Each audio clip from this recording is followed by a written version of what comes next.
Hey PT on Ice Daily Show listeners, this is Katie from the Jane team. Before you settle into listening to the show today, I want to take a moment and remind you that Jane is on your team. With features like online booking, administrative scheduling, and intuitive charting, we want to empower you with everything you need to run your practice. That's Jane, an all-in-one software that can help you reduce your admin load and spend more time doing what's important, encouraging, educating, and helping your clients. Head over to jane.app/physical therapy to connect with us, or mention the PT on Ice Daily Show for a 1-month grace period applied to your account. Talk to you soon.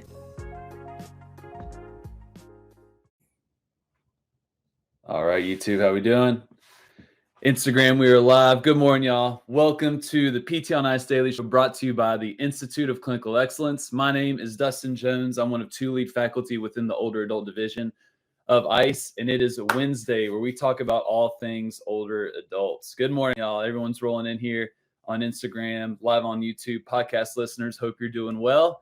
We're going to talk about screening for sarcopenia today. Screening for sarcopenia. If you typically think that term, oh, that's not pertinent to my patient population, you are completely wrong. All right, regardless of your setting, regardless of who you're working with, this is going to apply to you. Before we get into the goods, I have a few announcements. In terms of MMOA, or Modern Management of the Older Adult, we have 2 online cohorts coming up relatively soon. Essential Foundations, that's our entry-level online 8-week online course, is going to be starting on April 27th. Those seats are starting to fill up. And then Advanced Concepts, for those that have already taken Essential Foundations that want to dive deeper into specific patient populations and medical diagnoses and clinical scenarios and how to work around that. And manage those individuals. That is going to be starting on May 4th. That is over 50% full at the moment. We also have a couple live courses coming up this weekend.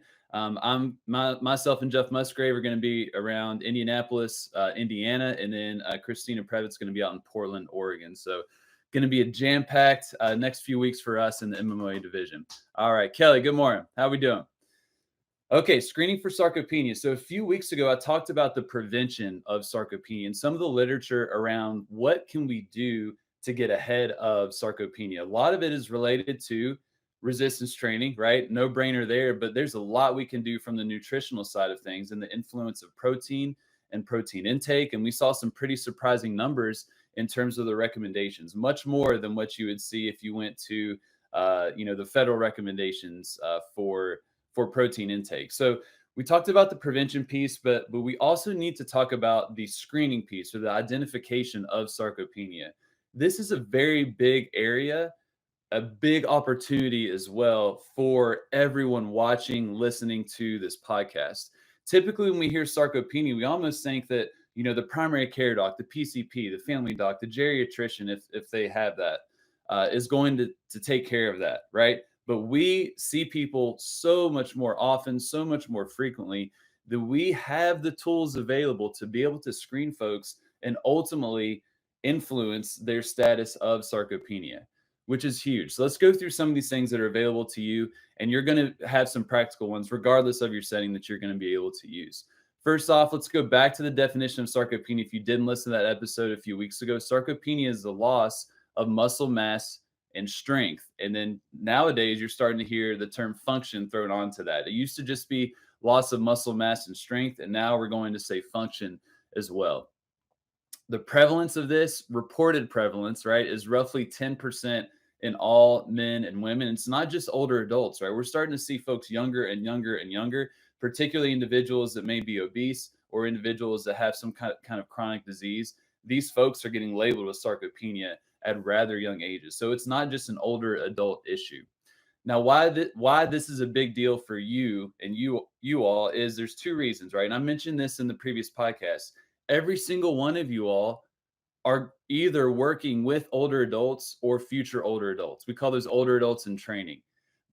If you're working with the 18, 17-year-old, that person probably hopes to live long, to die fast, to maintain their abilities for a long period of time.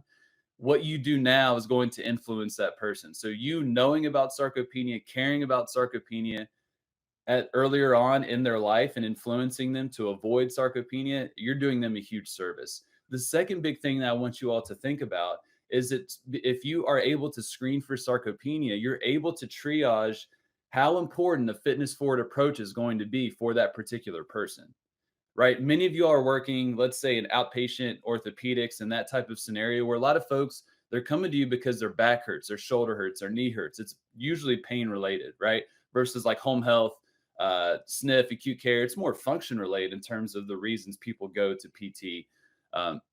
But for many of y'all, it's pain driven. However, in the context of sarcopenia, of function, of maintaining independence, sometimes people's biggest issue is not their nagging knee, their cranky shoulder.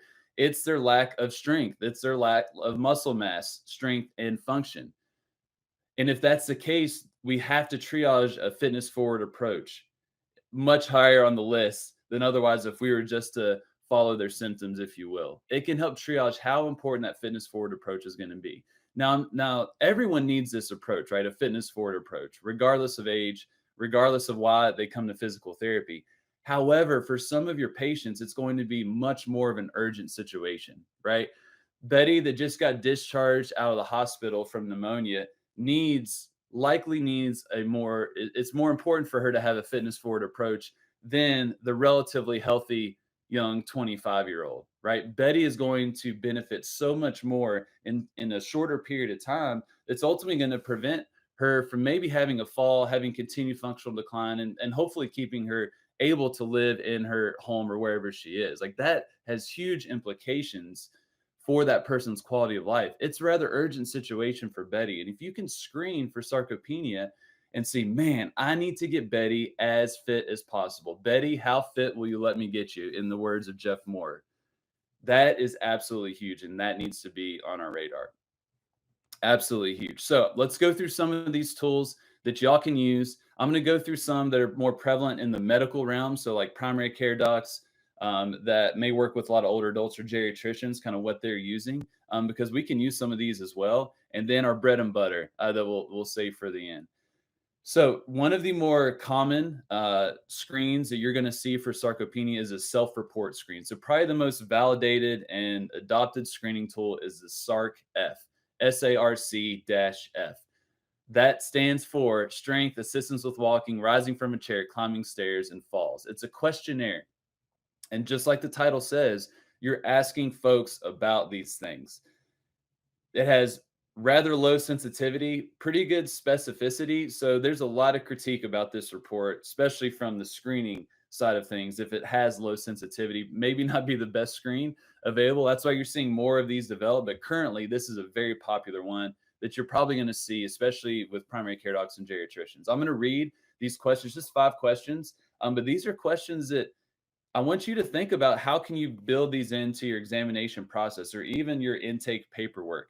Some of these we already talk about. If you've ever taken any MMOA courses, some of these other ones are good things to consider. The first one is about strength. How much difficulty do you have in lifting and carrying 10 pounds?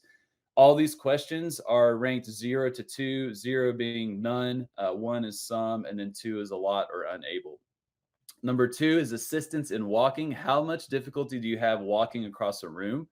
0 to 2. Rise from a chair. How much difficulty do you have transferring from a chair or bed? They rate themselves on that. Climbing stairs. How much difficulty do you have climbing a flight of 10 stairs? And then last but not least, falls. How many times have you fallen in the past year?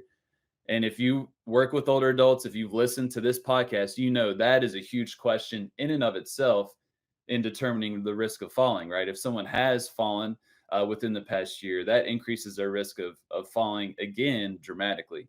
So it's those 5 questions. And then based on those responses, 0 to 2, the score, if they get 4 or more, then they need further evaluation for sarcopenia. If you think about some of these questions and some of the folks you work with, 4 is not hard to get in a lot of these things. If you fall in the past year, do you have a tough time doing stairs? Can you lift 10 pounds?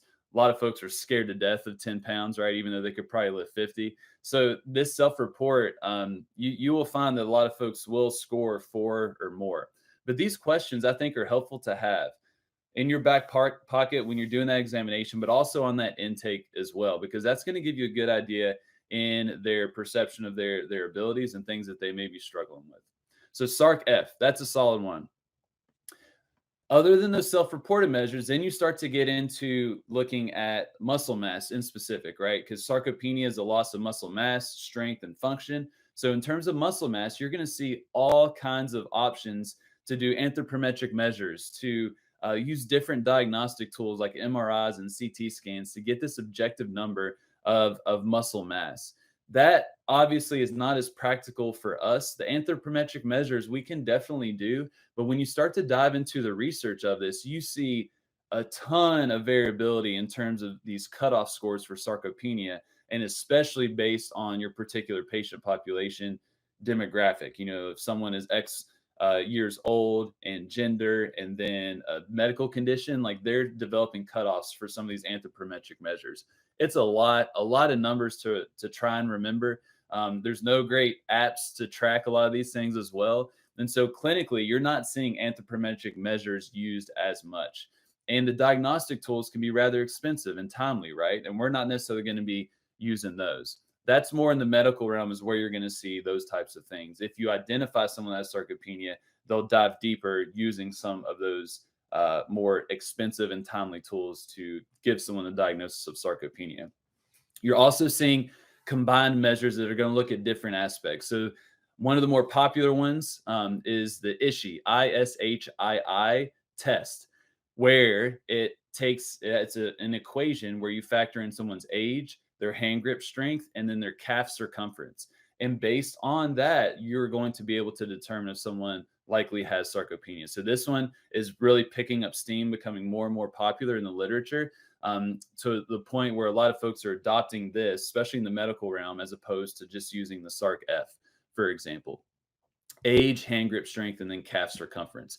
So if you know Alan Fredendahl, with the CEO of the Institute of Clinical Excellence, for someone like him with some of the most impressive calves you'll ever see, he's probably never going to screen as a positive for the issue. So there's issues there with the issue for sure. So Alan Fredendahl, shout out to those calves. They're beautiful, man. I love them. All right, last thing, and this is where y'all want to spend most of your time looking, is strength and function, right? That is our bread and butter. How can we identify individuals through our lens that may have sarcopenia? And that's through strength and function. So when you look at the literature, three main themes will arise: hand grip strength, gait speed, and then the SPPB, the short physical performance battery test. If you've listened to this podcast, you've heard these before. If you've taken the MMA courses, you have definitely heard of these things. The beautiful thing about these very, very simple screening tools is that they are so predictive of so many outcomes. Whether we're talking falls risk, whether we're talking about someone's risk of being rehospitalized within the next 90 days, or losing their independence in the future, or predicting someone's frailty status. These tools are super, super helpful. Just another reason to have these in your bag, if you will, to be able to use, to be able to triage that fitness forward approach and identify someone that may have sarcopenia. So hand grip strength, some numbers that you want to remember. For men, under 26 kilograms; for women, under 16. Under 26, under 16 is what you want to remember for hand grip strength. These are the most adopted in the realm of sarcopenia. You don't have to get the super expensive, hydraulic hand grip dynamometer that costs like $400. You can get the $29.99 Amazon Prime special that's going to be at your door the next day. Very solid tool, very approachable for most of us. Under 26 kilos, under 16 kilos for the women. That's a good one to remember. Gait speed, 0.8 meters per second is what you're going to see in terms of screening for sarcopenia. So if they are under 0.8 meters per second, you want a further evaluation in terms of if they have sarcopenia. You'll see 0.8 and 1. If you look at the literature of gait speed of like things to remember, 0.8 for sarcopenia, that's pretty slow. But you're going to see lots of folks that are community dwelling, independent older adults are going to be cruising along at 0.8 meters per second or less. They're out there and they're walking into your clinic. So that's another tool that you can use. The third one is the SPPB, the short physical performance battery. Sounds like a lot. It's a very, very simple tool. Very simple. 3 static balance positions that you're having people try to hold for at least 10 seconds. Very simple. Feet together, semi-tandem, full tandem. Boom. Good. Then we do a gait speed. This gait speed is very different than the normal gait speed. It doesn't incorporate that acceleration phase.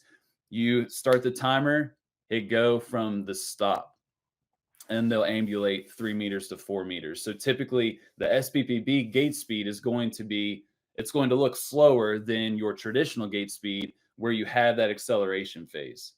So it'll be different. So you can't use them interchangeably. The gait speed of the SPPB and a regular gait speed, you cannot use them.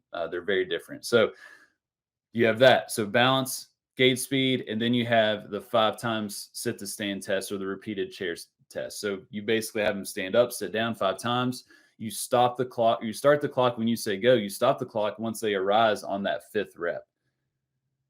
And then you put that in. We recommend an app. There's an SPPB calculator. You put those numbers in, it spits out your score. Under 8 or less is going to be considered, hey, this person likely has sarcopenia. We probably should have further diagnostic into this. And then we probably should triage a fitness forward approach with this individual. For me, in the home setting, for example, I never had someone that got above an 8. Those folks are typically not they're able to get out of the home if they're cruising around the 8 to 10 area. So this is where the outpatient folk, you'll be surprised that you will have some folks that will be in the 6, 7s, 8s, 9s, 10s, all 12 is maxing out. So the outpatient folk, you're going to see some folks for sure that are going to identify here with that SPPB. So the hand grip strength under 26 kilos for men, under 16 kilos for women, gait speed under 0.8 meters per second, and then SPPB is going to be 8 or less. And if we're able to use those screens, you're going to be very confident in saying this person likely has sarcopenia. Probably make a referral. You want the PCP or the geriatrician to be on board and aware of this. But that ultimately is going to say, hey, Betty is kind of struggling here. I need to get her as fit and strong as possible. So the role of strength training is going to be even more of a priority for you. They may come to you for that back pain, right? Take care of that for sure. But as you've taken care of those symptoms, you've achieved the goals that are super important to Betty. You are sprinkling in that fitness forward approach, ultimately to move Betty away from sarcopenia. You're improving her strength, her capacity. So I want y'all to think about that. Use some of those tools. Think about how you can influence your folks, whether they're young or old, to hopefully identify sarcopenia, ultimately so we can prevent sarcopenia so folks don't have issues with this. All right, y'all have a lovely, lovely Wednesday. I'll talk to you soon. Hey, thanks for tuning in to the PT on Ice Daily Show. If you enjoyed this content, head on over to iTunes and leave us a review. And be sure to check us out on Facebook and Instagram at the Institute of Clinical Excellence. If you're interested in getting plugged into more ICE content on a weekly basis while earning CEUs from home, check out our virtual ICE online mentorship program at ptonice.com. While you're there, sign up for our Hump Day Hustling newsletter for a free email every Wednesday morning with our top 5 research articles and social media posts that we think are worth reading. Head over to ptonice.com and scroll to the bottom of the page to sign up.